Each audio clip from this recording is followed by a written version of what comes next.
Hello guys, कैसे हो आप सब लोग। होप सो सब लोग अच्छे हो और अच्छा प्रॉफिट भी बना रहे होगे।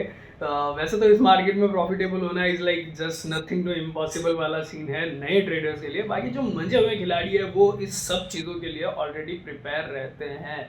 वीडियो शुरू करने से पहले मैं बता देता हूँ, सिक्योरिटीज मार्केट है सब्जेक्ट टू मार्केट रिस्क। यहाँ पे कोई भी बंदा शॉर्ट शॉर्ट पैसे कभी नहीं बना सकता। अगर एक बंदा प्रॉफिट करेगा तो दूसरा बंदा लॉस करेगा ही करेगा। और बेसिकली लॉस करने वालों की संख्या यहाँ पे ज्यादा होती है और प्रॉफिट करने वाले सिर्फ गिने चुने आदमी है। वैसे काफी टाइम से मैसेजेस भी आ रहे हैं कि भैया क्या हो, मंदी में कहीं गायब हो गए क्या, कैसे वीडियोस वगैरह क्यों नहीं आ रहे। तो बेसिकली बात है ये दोस्तों, क्योंकि मंदी का जो टाइम होता है ना कि वहाँ पे सबसे ज्यादा इजी पैसा बनता है और सबसे बड़ा पैसा बनता है। तो जब वो मूवमेंट अगर हम लोग ट्रैक करते हैं, वो मूवमेंट जब हम लोग खाते हैं, तो उस वक्त उतना टाइम ही नहीं मिलता कि यार वीडियोस बना ले या किसी को सर्व कर दे। तो वो सारी चीज़ें, क्योंकि अभी खुद का काम ही हम लोग उस हिसाब से कर रहे हैं। अगर आप देखोगे तेजी में क्या होता है, तेजी में रिटेलर यहाँ पे मार्केट में आया हुआ होता है। उस वक्त क्या होता है ना कि मार्केट की काफ़ी चीज़ें, काफ़ी चार्ट्स टेक्निक्स वगैरह वो सारी चीज़ें समझ में ही नहीं आती। क्योंकि अगर आप देखोगे वॉल्यूम स्पाइक कहाँ से आ रहा है कहाँ से नहीं, पता ही नहीं चलता। अभी एम मोमेंट में अगर मैं आज की डेट में मैं आपको बात करूँ, मैं 5 मिनट 10 मिनट या मैक्स टू मैक्स 15 मिनट के अंदर अंदर आपको वॉल्यूम बता दूंगा कि वॉल्यूम बाइंग साइड है या सेलिंग साइड है। क्योंकि वहाँ पे जिस हिसाब से बाइंग सेलिंग हो रही है, वहाँ पे क्लियर कट पता है भाई रिटेलर के हाथ में कुछ नहीं है, रिटेलर ऑलरेडी फंसा हुआ है। जहाँ पे आप देखोगे आईपीओ में सब्सक्रिप्शन आ रहे थे लाखों में। जैसे मेरे को याद है बजाज हाउसिंग फाइनेंस में शायद 75 लाख रिटेल एप्लीकेशन लगी थी, 3 लाख बिग HNI और स्मॉल HNI करके बहुत अच्छे खासे वैल्यू के साथ एप्लीकेशन लगी थी। तो हम लोग राउंड फिगर करोड़ आदमी पकड़ लेते हैं। और आज एप्लीकेशन कितनी लग रही है, 1 लाख भी नहीं लग रही। मतलब 1% भी नहीं हो रखा पूरा का पूरा। तो रिटेलर ऑलरेडी बाजार से गायब हो चुका है। तो वो सबसे बेस्ट होता है। ऐसे मार्केट में इतना अच्छा पैसा बनता है, बशर्ते बात इतनी है कि वैल्यूएशन आपको दिखना आना चाहिए। अब चीज़ों को वैल्यूएशन कैसे करना होता है, अब यार अगर वैल्यूएशन की चीज़ समझनी है ना, मार्केट हमेशा वैल्यूएशन पे चलेगा। आपको ये चीज़ मैं आपको 2-3 बार बोल चुका कि आपको क्या लग रहा है युद्ध की वजह से, वॉर की वजह से मार्केट टूटा है। नहीं ब्रो, ये पहले से ही टूटने वाला ही था। ठीक है, हम लोग प्रेडिक्ट करके बैठे थे कि पहले 28,000 जाएगा, उसके बाद 19,000 आना चाहिए। तो वो चीज़ पहले हो गई, बस मार्केट को एक बहाना चाहिए था। अगर आप चीज़ समझोगे, ये चीज़ हम लोगों ने कैसे निकाली, हम लोगों ने कैसे एनालाइज की। तो ये चीज़ अगर आप देखोगे तो आपको यहाँ पे ये समझना पड़ेगा कि वैल्यूएशन नाम की चीज़ होती है। आप चीज़ों को किस हिसाब से वैल्यू कर रहे हो। किसी कंपनी को आप 150 के पी वैल्यूएशन पे लाके भी वहाँ पे जस्टिफाई कर रहे हो। हर एक कंपनी का आप 40 का प्राइस टू अर्निंग रेशियो उसका जस्टिफाई कर रहे हो, जबकि वो कंपनी उतना प्रॉफिट ही नहीं जनरेट कर पा रही।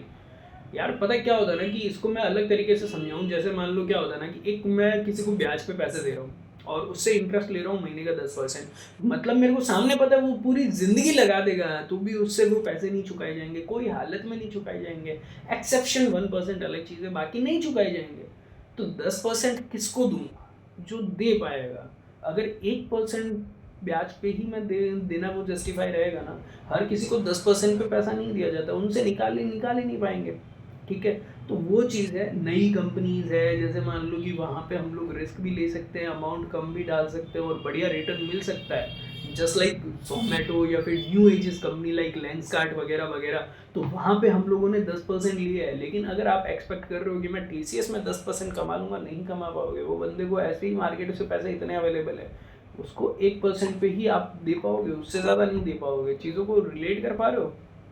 तो वो सेम चीज़ स्टॉक मार्केट में है। स्टॉक मार्केट में आप ऐसी कंपनी पे जुआ नहीं खेल सकते ना। वैल्यूएशन के हिसाब से वो चीज़ें अपनी फेयर वैल्यूएशन पे तो आएगी कि हाँ इसकी ग्रोथ कितनी है, कितना परसेंट ये इंटरेस्ट निकाल पाएगी या कितना परसेंट इंटरेस्ट निकाल के मेरे को देगी। एज अगर आपको मैं समझाऊँ, मैं अगर किसी बिजनेस में इन्वेस्ट करूँगा तो ये भी तो देखूंगा ना कि मेरी कॉस्ट ऑफ इक्विटी क्या है, कॉस्ट ऑफ इक्विटी के अलावा वो बिजनेस मेरे को रिटर्न कितना दे पा रहा है। अगर रिटर्न ही नहीं दे पाएगा उतना, ग्रोथ ही नहीं दे पाएगा उतना, प्रॉफिट मार्जिन ही नहीं बचेगा, पैट ही नहीं बचेगा, तो मैं उस कंपनी में पैसा डाल के करूंगा क्या। तो ये चीज़ समझनी बहुत ज़्यादा जरूरी है। अगर ये चीज़ समझ में आ गई होती तो फॉर श्योर है कि आप अभी स्टॉक मार्केट में स्टक्ड नहीं होते। अगर आप स्टॉक मार्केट में अभी स्टक्ड हो तो लिटरली आपको मैं ये बोल सकता हूँ कि भाई साहब आप सिर्फ और सिर्फ बुल मार्केट देख के आए थे, आपको बियर मार्केट का आइडिया ही नहीं था। क्योंकि 2024 में जब सितंबर को, जिस वक्त हमको लगा था यार पीक बन चुका है, उस वक्त हमने सारा का सारा खाली करवाया, वापस बॉटम पे एंट्री करी। लेकिन वापस जिस हिसाब से मार्केट ने रैली दिखाई, वो रैली ऐसा लग रहा था कि यार 28,000 पे जाके रिवर्सल मारेगी, क्योंकि रिटेलर उतने ट्रैप नहीं हुए अभी तक। तो वो चीज़ हमारा साइन था। और अगर ये वॉर नहीं होता ना भाई, आप ये मान के चलो 28,000 जाने के बाद 19,000 आते, मैं बोल रहा हूँ वॉर की वजह से काफ़ी चीज़ें सही हुई, चीज़ें मान लो एक अट्रैक्टिव वैल्यूएशन पे आ चुकी है। अगर हम लोग आईटी सेक्टर की बात करें तो आईटी सेक्टर तो भाई कोविड के वैल्यूएशन से नीचे वैल्यूएशन पे आ रखा है। अब ये सारी चीज़ें क्यों हुई है? क्योंकि क्रूड जिस हिसाब से महंगा हुआ है, मानो चाहे नहीं मानो, इंडिया के लिए बहुत नेगेटिव है और उसकी वजह से महंगाई इतनी बढ़ेगी। अब इसमें यार पता है क्या है, दिल वहाँ दुखता है कि अगर आप देखोगे जब क्रूड डिस्काउंट में मिल रहा था, पिछले 1.5 साल से क्रूड डिस्काउंट में मिल रहा था, इंडिया का जितना कंजम्पशन हो रहा था रशिया के थ्रू हो रहा था, और इतना डिस्काउंट में क्रूड लिया है, उसका प्रॉफिट एक भी रिटेलर को नहीं मिला है। वो सिर्फ और सिर्फ पूंजीपतियों के पास गया है। और जब ये क्रूड के दाम बढ़ गए, अब इसका पूरा का पूरा जो इम्पैक्ट है वो रिटेलर पे ही आएगा। अब क्यों वो बंदे पैसा नहीं दे रहे जिन्होंने ज़्यादा पैसा कमाया है? इवन वो लोग तो टैक्स भी नहीं दे रहे थे। तो ये चीज़ें ठीक है, बहुत ज़्यादा पॉलिटिकली इन्वॉल्वमेंट की तरफ चली जाती है और मैं हर वक्त इन चीज़ों से बचता रहता हूँ, बट स्टिल बहुत ज़्यादा नेगेटिव चीज़ है। तो इसकी वजह से अगर देखोगे भाई, खाया एक आदमी ने, भुगता पूरे देश ने, तो वो चीज़ है। उसकी वजह से देखो इन्फ्लेशन आएगा, सारी चीज़ें आएगा। एज ऑफ नाउ अगर मैं आपको एक और चीज़ बता देता हूँ, स्टॉक मार्केट में मैंने मेरा बहुत लिमिटेड एक्सपोजर करके रखा है। I am just into in trading, कि मैं सिर्फ ट्रेडिंग कर रहा हूँ, कि मेरी ओवरनाइट पोजीशन तो मैं मतलब ज़्यादा कैरी फॉरवर्ड ही नहीं करता। अपने को तो इंट्राडे में अपना पोजीशन काटना है, अपने को पैसा मिला, अपने काम न की। और बाय द वे मैं अभी फॉरेन मार्केट में ज़्यादा इन्वेस्टेड हूँ, और फॉरेन मार्केट में इन्वेस्टमेंट के लिए जैसे मान लो कि दुबई का रियल एस्टेट बिजनेस मेरे को बहुत ज़्यादा सही लग रहा है एज ऑफ नाउ। दुबई का रियल एस्टेट बिजनेस ऊपर के भाव से 40 से 50% टूट चुका है। जो कोविड के भाव वाली चीज़ होगी कि कोविड में जिस हिसाब से क्रैश आया, वो दुबई के रियल एस्टेट में आ रखा है। और दुबई का रियल एस्टेट मेरे हिसाब से, मैं किसी को भी बोलूँ कि भाई बहुत सही चीज़ है, उसमें अगर आप देखोगे जैसे ये वॉर शांत होगा, आज नहीं तो कल शांत होना है, दुबई अपने हिसाब से टूरिज्म भी अट्रैक्ट करेगा, और जो उसके रियल एस्टेट का भाव है वो यहाँ से 10 गुना स्पाइक भी करेगा। मेरा ये प्रेडिक्शन है, जहाँ जितना टूट रहा है मैं उतना पैसा डालूंगा। और दुबई के मार्केट में अगर हम लोग दुबई के रियल एस्टेट की बात करें, सबसे बेस्ट पोजिशन पता है क्या है? कि एक साथ 1 करोड़ नहीं डालना। दुबई के मार्केट का जो रियलिटी इंडेक्स है, या हम लोग देखें दुबई के फ्लैट्स जो भी है, हम लोग उसमें फ्रैक एसेट्स भी ले सकते हैं। फ्रैक एसेट्स का मतलब क्या होता है ना, कि जैसे यूएस मार्केट में कोई भी स्टॉक है, अगर मेरे को 10 रुपए का भी चाहिए ना, तो 10 रुपए के एवज का मेरे को माल मिल गया। तो अगर मैं लाख रुपए भी डालना चाहूँ ना, तो मैं लाख रुपए का भी फ्लैट वहाँ पे ले सकता हूँ। वो एक फ्रैक एसेट्स मिल जाएगा मेरे को, डिजिटल एसेट्स हो गया, जिसकी वैल्यूएशन वहाँ से डिनोट होती रहती है, कि जो जितना वैल्यूएशन बढ़ा और उस हिसाब से बायर सेलर भी उसमें हाथों हाथ रहते भी है। तो ज़्यादा कोई दिक्कत नहीं होती, बहुत इजी है। अगर आपको वहाँ पे इन्वेस्ट करना है, मैसेज कर दो, मैं आपको बता देता हूँ कैसे इन्वेस्टमेंट होता है। वहाँ पे आप इन्वेस्ट कर सकते हो आराम से, कोई दिक्कत नहीं है। बाकी सिक्योरिटीज मार्केट और सब्जेक्ट टू मार्केट रिस्क, कोई भी शॉर्ट गारंटी नहीं है। उसके अलावा मेरे को जान लग रही है चाइना के मार्केट में। चाइना के मार्केट में S&P 500 थोड़ा सा क्रैश कर सकता है, 10-15% का करेक्शन दे सकता है, लेकिन वापस बहुत बढ़िया रैली उसमें बननी चाहिए।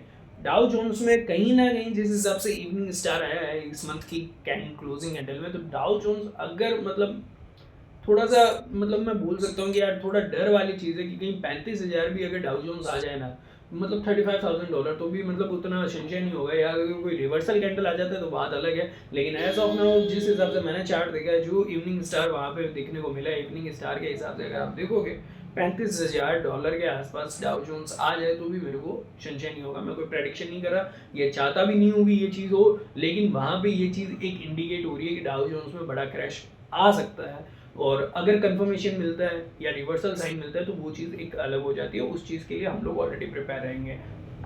अब रही बात दूसरी, बाजार का बॉटम।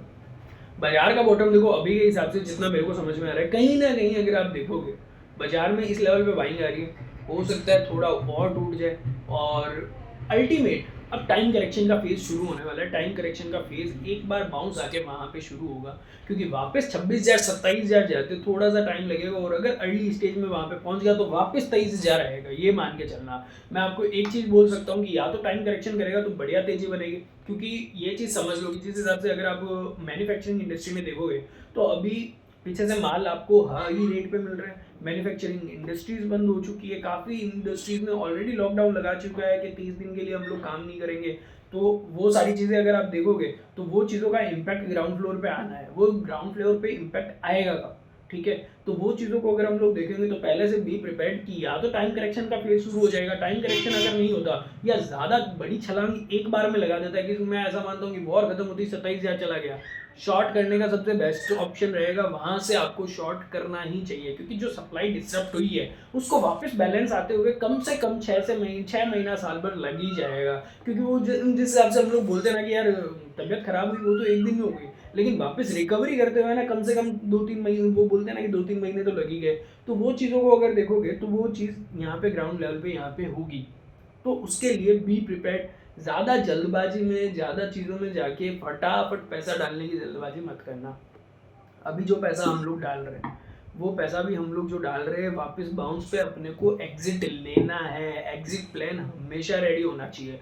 बॉस एंट्री कब लेते हो कोई मैटर नहीं करता, एग्जिट प्लान हमेशा रेडी होना चाहिए, क्योंकि पैसा मेहनत से कमाया जाता है। वो बोलते हैं ना पेड़ पे नहीं लगता, और यही चीज़ तो हम लोग करते हैं कि पूरे फाइनेंस को एनालाइज करके पूरे पोर्टफोलियो को मैनेज किस हिसाब से करना है, कितना रिस्क रखना है, ताकि क्या होता है ना कि और हम लोग चार्ज किस लिए करते हैं, चार्ज किस लिए आप पे करते हैं, वो यही चीज़ हो गई कि हम लोगों को पूरा पोर्टफोलियो मैनेज करना है, रिस्क कितना अलोकेट करना है, कब जीसेक्स में डालना है, कब लिक्विड एसेट्स में डालना है, कब क्या चीज़ करनी है, वो पूरा का पूरा हमारे पास प्लान होता है। और मैं आपको ये चीज़ ज़रूर बोल सकता हूँ कि इस जो क्रैश हुआ है, ये क्रैश में मेरा एक भी रुपया नहीं लगा है, ये मैं आपको डेफिनेटली बोल सकता हूँ। और इस क्रैश में मैंने जितना कमाया है वो शायद मैंने 2020 में कमाया था या अडानी में कमाया था। अडानी में जिस हिसाब से हम लोगों ने शॉर्ट करके पैसा बनाया था, मतलब एक दिन में बड़ा पैसा जो बोल सकते हैं ना, क्रूड में क्या और क्या, इस क्रैश में जितना पैसा बना है ना, टू बी वेरी ऑनेस्ट बहुत सही चीज़ है। क्रैश में पैसा बहुत ज़्यादा बनता है। बस आपको फंडामेंटल्स का नॉलेज होना चाहिए, आपको वॉलेटिलिटी का नॉलेज होना चाहिए, आपको ऑप्शन चेन भी तो देखना आना चाहिए।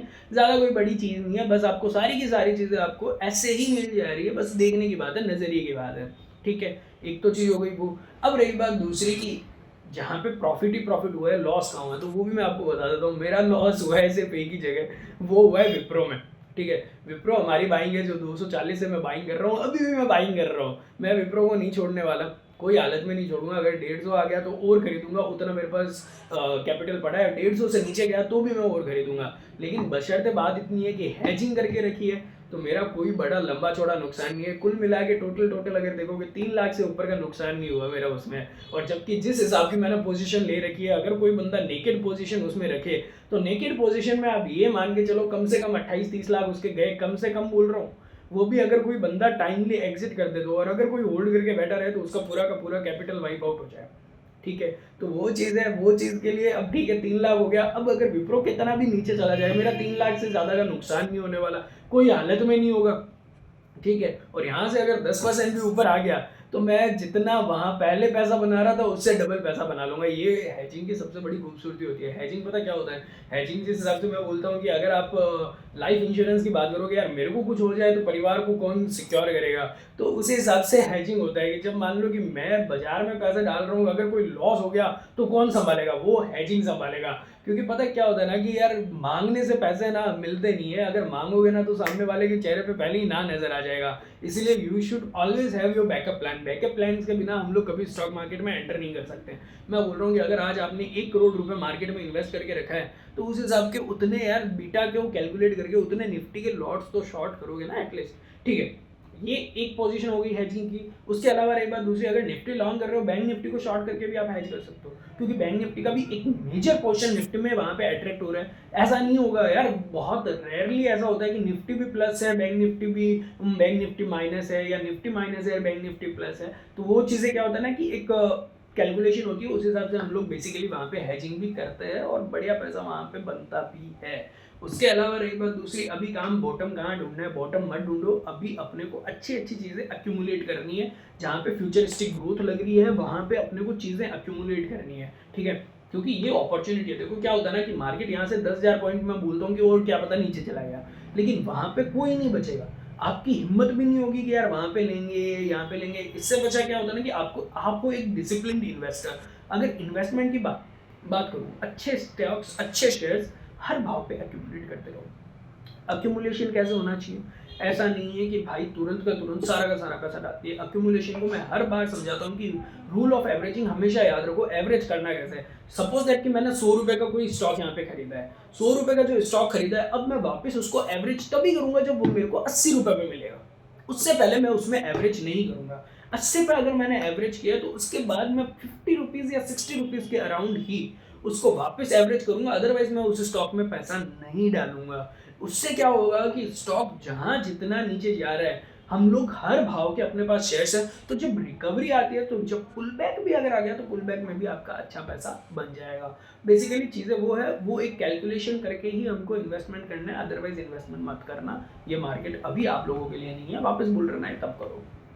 अब रही बात दूसरी, वैल्यूएशन निकालना सीख जाओ, वरना बाजार अपने आप सिखा देगा कि किसकी हाई वैल्यूएशन है, किसकी लो वैल्यूएशन है। सिर्फ पी कैलकुलेशन नहीं होता। अगर पी कैलकुलेशन की बात करूँ, तो कुछ कंपनीज मेरे रडार पे ऐसी है जो आज भी 100 के पी वैल्यूएशन पे है, और कुछ कंपनी ऐसी है जो आज भी 2 के पी वैल्यूएशन पे है। तो पी वैल्यूएशन किसी किसी कंपनी का, मैं एक का पी मल्टीपल भी मैं उसको महंगा मानता हूँ, और किसी किसी का अगर 100 का पी है तो भी मैं उसको सस्ता मानता हूँ। वो आपको ग्रोथ में देखना पड़ेगा, वो आपको बिजनेस को एनालाइज करना पड़ेगा, वो चीज़ों को हमको जानना पड़ेगा कि यार ये चीज़ में हम इतना पैसा डालना ये डिजर्व भी करते हैं या नहीं करते। तो वो सारी की सारी एक कैलकुलेशन होती है। बाकी मेरे साथ जुड़ना है, मेरे हिसाब से काम करना है, व्हाट्सअप चैनल का लिंक नीचे डिस्क्रिप्शन में दे रहा हूँ, व्हाट्सअप चैनल पे ज्वाइन कर लो। वहाँ पे आपको मेरी सारी डिटेल्स मिल जाएगी, आप मेरे से कनेक्ट भी कर सकते हो। हम लोग साथ में बैठ के जो भी मैं ट्रेड करता हूँ वो आपको ज़रूर बताता हूँ। अब रही बात दूसरी, हम आईपीओज में जिस हिसाब से ट्रेड करते हैं, या प्रीमियम ग्रुप जो हमारा चल रहा है, हमारे जो चार्जेस रहते हैं बेसिकली 10,000 रुपीज़ पर मंथ है, और अगर 3 महीने का प्लान अगर आप साथ में रहते हो तो 20,000 फॉर 3 मंथ। और इसके अलावा रही बात दूसरी, प्रॉफिट शेयरिंग मॉडल्स भी हमारे पास अवेलेबल है, जिसमें हम लोग काम कर रहे हैं, जिसमें पर्सनल असिस्टेंस के तौर पे मैं काम करवाता हूँ। चाहे कोई भी काम करना है, कैसे भी करना है, एक एक पर्टिकुलर डिटेल स्ट्रेटजी उसमें होती है। आपका पूरा पोर्टफोलियो ही हम ही मैनेज करते हैं, बराबर आपको कॉल्स किए जाते हैं। और ऐसा समझ लो कोई ये नहीं है कि पूरे दिन भर आपको कॉल करना है, नहीं। आपसे जब भी बात हुई, आज अगर दिन में कभी भी बात हुई, आपको पूरा का पूरा प्लानिंग वहीं पे दे दिया कि इसको इस हिसाब से काम करना है। कोई आईपीओज आ गए, टैक्स एडजस्टमेंट्स हो गया, ग्रे मार्केट का काम हो गया, या A to Z foolproof planning के साथ। अब जैसे अगर मैं बात करूँ इनोवेशन के आईपीओ की, सबको टैक्स में वो बोलते हैं ना कि यार एसटीसीजी बहुत आ रहा है, एसटीसीएल चाहिए। यार पता है इनोवेशन या डिस्काउंट में लिस्ट होगा, ग्रे में माल बेच के लगाओ ना। इनोवेशन हो गया, और भी 2-3 आईपीओ थे, पहले से ही पता था यार डिस्काउंट में लिस्ट होगा, और हम लोगों ने वहाँ पे पैसा भी बनाया है, कच्चे में पैसे भी वापस आए हैं। तो बेसिकली थोड़ा सा मतलब ग्रे का भी पूरा का पूरा एक्सेस रखते हैं। तो वो चीज़ हो गया, ग्रे मार्केट जिस हिसाब से हवा चलती है तो उस हिसाब से सारा का सारा काम होता है। उसके अलावा मैं चीज़ों में वैल्यूएशन देखता हूँ। अब रही बात सीएमपीटीआई की, सीएमपीटीआई का आप लोगों ने, काफ़ी लोगों ने बोला था कि भैया यार इसका जीएमपी चलने लग गया, आपने ये लगाया होगा। मैंने चैनल पर बिल्कुल बोला था, मैंने सीएमपीटी का आईपीओ नहीं लगाया है, मेरे को उसका वैल्यूएशन समझ ही नहीं आ रहा। वैल्यूएशन क्यों नहीं समझ में आ रहा, मैं आपको एक लॉजिक देता हूँ। यार पीएसयू सेक्टर की जितनी भी कंपनी है, लगभग 5, 5.5-6% के आसपास का डिविडेंड यील्ड है उनका। अगर डिविडेंड यील्ड के हिसाब से अगर मैं इसकी वैल्यूएशन निकालूँ, पहली चीज़ अगर 5% के हिसाब से देखूँ तो लास्ट ईयर इन्होंने डिविडेंड दिया 300 करोड़ का। 300 करोड़ डिवाइडेड बाई अगर 5% करूँ तो वो वैल्यूएशन बैठती है 6,000 करोड़ रुपए की। ठीक है, कुछ पीएसयू कंपनीज ऐसी भी हैं जो मतलब ज़्यादा नहीं है, एक आधी है जिनका जो 2.5 से 3% उनका डिविडेंड यील्ड है। अगर 2.5 से 3% भी अगर मैं इसको देखूँ, 300 करोड़ डिवाइडेड बाई 3% के हिसाब से तो बनता है 9,000 करोड़। ठीक है, लगभग 10,000 करोड़, 9,000 करोड़, 10,000 करोड़, 2.5% के हिसाब से 12,000 करोड़। 9,000 से 12,000 करोड़ की अगर वैल्यूएशन है यार, उससे ऊपर आईपीओ लेके आ रहे हैं यार। अगर इस वैल्यूएशन पे भी मैं इस कंपनी में पैसा डालूंगा तो मैं नहीं डाल पाऊंगा। अगर आपको डालना है आप डाल सकते हो, चाहे जीएमपी चले चाहे कुछ भी चले। और मेरा ये इतिहास रहा है, जो आप लोगों ने ऑब्जर्व भी किया होगा, मैंने अच्छे आईपीओ जो जीएमपी चल रहे हैं, डेफिनेटली उनके जीएमपी वो बोलते हैं ना 50% चल रहे हैं, मैंने वो आईपीओज को भी अवॉइड करवाया है बुल मार्केट में भी। वो उस वक्त जब आप लोग, ऐसा होता है ना, इसको कुछ नहीं पता यार, अपने को तो लगाना है, अपने को तो लिस्टिंग गेन चाहिए। भाई साहब अगर एक दिन हमला हो गया ना, वो स्टॉक मार्केट की पूरी बैंड बच जाएगी। तो वो चीज़ को वैल्यूएशन के हिसाब से देखना। और रही बात दूसरी, 2020 में जिस हिसाब से हम लोगों ने लाइव देखा था, 25 मार्च को लॉकडाउन लगा, 21 मार्च को लॉकडाउन लगा था, 13 मार्च को मार्केट ने लोअर सर्किट मारा था। उस वक्त वो बोलते हैं ना पेंटे टाइट हो गए थे। हालांकि उस वक्त से ही हमारा क्या बोलते हैं ना कि राइजिंग पीरियड शुरू हुआ था। क्योंकि अगर वहाँ देखो यार, पुट ही तो लेना था, पुट लेके बैठे, उसमें एक दिन में 1,000 रुपये के लाख रुपए हम लोगों ने बनाए हैं उसमें। तो वो एक एक्सपीरियंस अलग है। वहाँ पे क्या है कि जहाँ पे जितना लॉस हो रहा है उससे डबल हम लोगों ने वहाँ पे प्रॉफिट बनाया। और बेसिकली मंदी में बहुत ज़्यादा बड़ा पैसा बनता है, और मंदी के लिए आदमी को हमेशा प्रिपेयर होना चाहिए। वैल्यूएशन इसी वजह से हम लोग देखते हैं, चाहे 50% का जीएमपी चल रहा हो, मेरे को नहीं लगाना तो नहीं लगाऊंगा। और मेरे हिसाब से अगर ये चीज़ आप लोग समझ गए तो आप भी नहीं लगाओगे। अगर आपको भी वैल्यूएशन का गेम समझ में आ गया ना, तो आप कभी रिस्क नहीं लोगे। 50% जीएमपी चल रहा है, चलने दो, नहीं लगाना तो नहीं लगाना। चीज़ों को अच्छे से सोच समझ के लगाया जाता है, क्योंकि क्या होता है ना कि भाई मेरा हार्ड एंड मनी है, पैसे मेरे झाड़ पे नहीं हो गए भाई। लाख है, 2 लाख है, जो भी है, कोई ऐसे मेरे को दे के तो नहीं गया। पूरी दिन रात मेहनत करके तो हम लोगों ने पैसे बनाए हैं, ऐसे कैसे डाल दे यार उस चीज़ में। पैसे आपके हैं, आपको संभालने हैं, क्योंकि इस मार्केट में लॉस जितना जल्दी होता है ना, प्रॉफिट उतना जल्दी कभी हो ही नहीं सकता। बाकी सारी चीज़ें क्या है कि वीडियो और ज़्यादा लंबा हो जाएगा, लेकिन बट स्टिल पैसों को थोड़ा सा ध्यान से अगर आप देखोगे तो थोड़ा सा ध्यान से उसको अपने को रखने की ज़रूरत है। नहीं तो अदरवाइज़ क्या है कि पैसे निकल भी जाएंगे और पता भी नहीं चलेगा। वैल्यूएशन देखो, काम अच्छे से करना है। मैं क्या काम कर रहा हूँ, कैसे काम कर रहा हूँ, मेरे से कनेक्ट करना है। व्हाट्सएप चैनल का लिंक नीचे डिस्क्रिप्शन में दे रहा हूँ, बात करो। बात करने के हिसाब से क्या है कि सारा कुछ सॉल्यूशन निकलेगा। और रही बात पर्सनल असिस्टेंस में हमारा चार्जेस जो रहेगा वो रहेगा 5 लाख रुपए का, और उसमें हम लोग प्रॉफिट 50 लाख तक का, जब तक आपको प्रॉफिट नहीं होता तब तक उसके अलावा हम लोग आपसे वापस पैसे चार्ज करते ही नहीं, चाहे वो कितना भी टाइम हो। अब रही बात दूसरी, अगर हम लोग उसमें देखिए 50 लाख का प्रॉफिट अगर मैंने एक दिन में आपको दिलवा दिया, तो नेक्स्ट डे मैं आपको फिर से 5 लाख रुपए आपसे लूँगा, और नहीं करवा पाया तो वो बेसिकली आपका चलता रहेगा। और लॉस, हमारा एक ही टारगेट है कि यार लॉस नहीं करना अपने को, कोई हालत में लॉस नहीं करना। लॉस हो तो भी उस हिसाब से हो कि उंगली देख, वो बोलते हैं ना नाखून देने से काम चल जाए, तो नाखून दे देना चाहिए, उंगली नहीं कटवानी मेरे को। तो बात है वो पूरी की पूरी प्रॉपर हैजिंग के साथ काम होता है, तो बेसिकली रिस्क बहुत लिमिटेड रहता है। और अभी तक अगर जिस हिसाब से मेरे ऑलरेडी जो बैच चल रहे हैं, जिनसे हम लोग पर्सनली असिस्टेंस दे रहे हैं या कनेक्टेड है, वो ऑलरेडी यार मतलब महीने भर में 35-35 लाख रुपए तो ऑलरेडी छाप चुके हैं, क्योंकि क्रूड में उन्होंने इतना पैसा छाप लिया जितना तो बाकी सब ने छोड़ ही दो। तो उस हिसाब से अगर देखोगे तो वो चीज़ें एक महीने में उन्होंने तो अपना कर लिया कोटा पूरा। बाकी कोई और डिटेल्स चाहिए, कनेक्ट करो, आपको सारी की सारी चीज़ें मिल जाएगी। इसी के साथ बाय बाय, टेक केयर, और मार्केट में थोड़ा सावधानी से काम करो, मज़ा आएगा।